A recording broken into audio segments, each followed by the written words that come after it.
শেখ হাসিনা এবং তার সন্তানদের প্লট দুর্নীতি মামলার শুনানির তথ্য সংগ্রহে নিম্ন আদালতে আছেন সহকর্মী সাজিদ সরকার। তিনি এই মুহূর্তে আমাদের সাথে যুক্ত হচ্ছেন।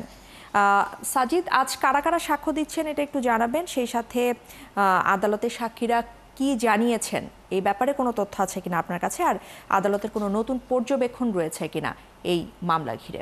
মূলত যে সাক্ষ্য আজকে যারা দিয়েছেন তারা মূলত মন্ত্রণালয় এবং রাজুকের কর্মকর্তা, মোট 7 জন এই সাক্ষ্য দিয়েছেন।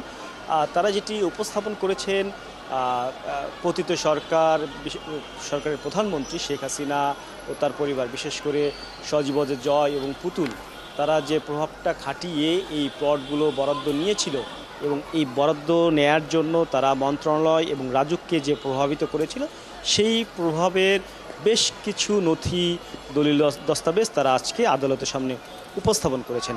বিশেষ করে যখন কিনা প্লটগুলো বরাদ্দ দেওয়া হয় তার আগে কিন্তু একটি বোর্ড সভা নির্ধারণ হয়।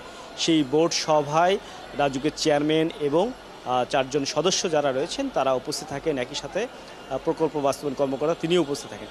সেই সময় এই বোর্ড সভায় কার কার নামে এবং বরাদ্দপত্র কী ছিল সেই কাগজপত্র যেমন দেয়া হয়েছে, একই সাথে মন্ত্রণালয় থেকে কি নির্দেশনা ছিল এবং সেই নির্দেশনা এবং দখলনামা, এই দলিল দস্তাবেজগুলো তারা আজকে আদালতের সামনে উপস্থাপন করেছেন।